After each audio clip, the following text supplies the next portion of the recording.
It's your boy, the War in the DMV, and DC artist Flatline has been arrested, man. He has been arrested, man, after promoting the violence while on probation, while being on probation, and showing that Glock 40 with the switchy on.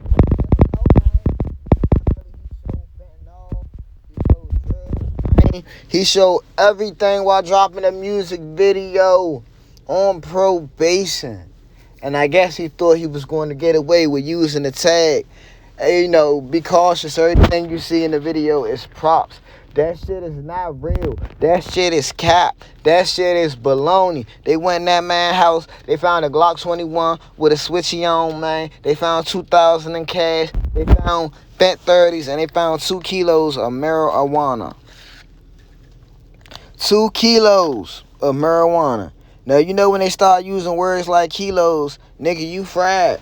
You was fried. You was fried chicken. You might as well get a side of mashed potatoes and sweet corn and some gravy on top, because you was fried, dyed, and laid to the side. Let's get it. Prosecutors say the rapper allegedly was promoting violence in his music. He was already on probation. So for those of you guys who don't know how probation works, when you on probation, they are guaranteed 100% able to search your house whenever they want to. You have no privacy due to the fact that you are on probation, you belong to the state.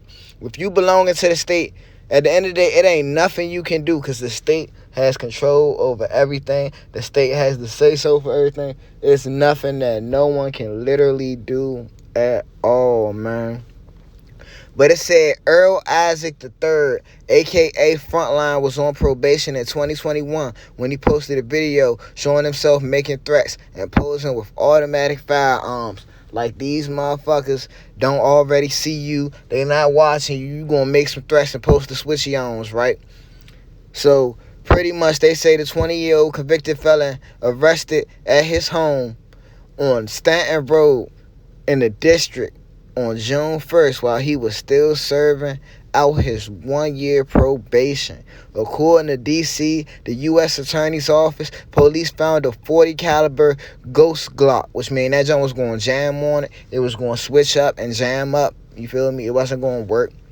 And loaded with a high-capacity 21-round magazine of ammunition in the bathroom of his home. Police say they found 100 pills inscribed with M30 throughout the house. They determined contained fentanyl. Officials also say they found 2.68 kilos of marijuana and $2,020 in cash in the left front pocket of Isaac's jeans.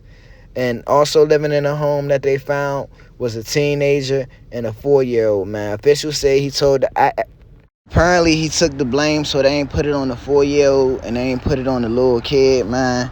They ain't put it on nobody. He took his own charge like a man. He ain't had nobody to blame but a 4-year-old and a teenager anyway, man. But he took the charge, man.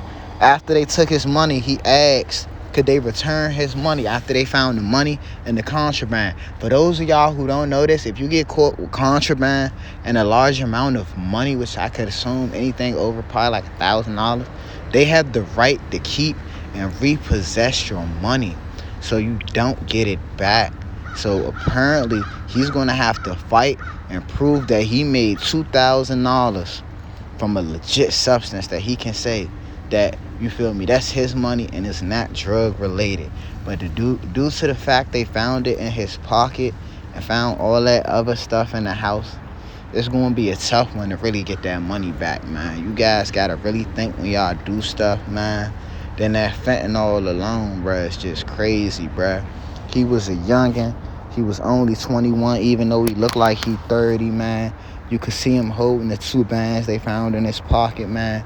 He wasn't trying to let that $2,000 go. He said he'd die before he let that $2,000 go, man. He said he kept that switchy on to keep people from taking that $2,000, man. And then when they took the switchy on, the perks, and then they took the weed, man, only thing he had, he like, I'm going to get back. I got this $2,000. Y'all going to give me that 2 bands back, right? And they was like, nah, bro, you ain't getting that back, bro. It's a hard hit, bro.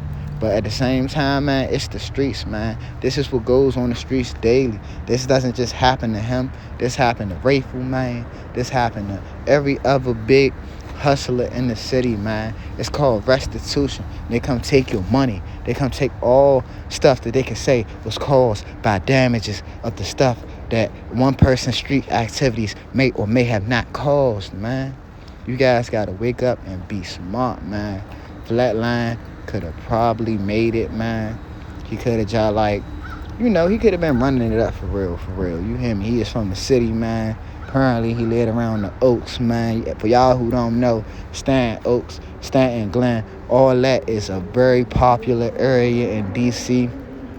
So due to the fact that he was from the Glen, pretty much, well, even if he wasn't from there, due to the fact that he had ties around there, man, he was good enough to you feel me? He could have went mainstream. He was young. He ain't had nothing but all the time in the world, man. Whoever put that fentanyl in his hand, whoever told him to hustle, man, they did him wrong. Y'all old people love bragging. Y'all old heads love talking about how, yeah, y'all young niggas don't do this. Y'all young niggas don't do that. Y'all young niggas be crashing. Y'all young niggas be slow. All this other stuff, man. Y'all be talking all this trash, but y'all don't never sit back to guide these youngins, man. This could have been a successful youngin. He could have changed his life, man. Y'all could have put him in position, man. Look at holding them 2 bands again, man. He holding them 2 bands. But the crazy part about it is, though, that don't last forever, man. Now he gotta get back. He gonna come home. He gonna have 0 bands, $0, zero, zero. It's 0 drawbacks. He not getting good off this, man. It's gonna be impossible for him to be good off this. Not saying it's gonna be impossible, but he was already on probation, so he gets sentenced in March. He about to have backup time. He gotta do his backup time, man. Y'all be forgetting. Y'all think y'all getting probation and cut up. They let y'all back out. No. You gotta do your backup time, man. Why don't y'all tell these kids this? Why don't y'all explain this part of the streets to the kids, man? It takes 2 seconds to explain this stuff to the kids so they know at the end of the day, he could have put the money somewhere else. He could have had a stash spot for the money. He could have had a stash spot for Ain't nobody tell him this, though. Y'all got to start guiding these youngins, man. Last but not least, man, it's your boy, the Warren, the DMV. Before I go, I just want to give my condolences to him, his team, his family, anybody standing in this corner, man. I hope the best may play out in this situation, man. And I hope, you feel me, that some people can come around him, hopefully to stand behind him and not only help him get out of this situation, but help him change his life. Because a lot of these youngins, it's not even their fault. They're caught in the trap that they see by the media.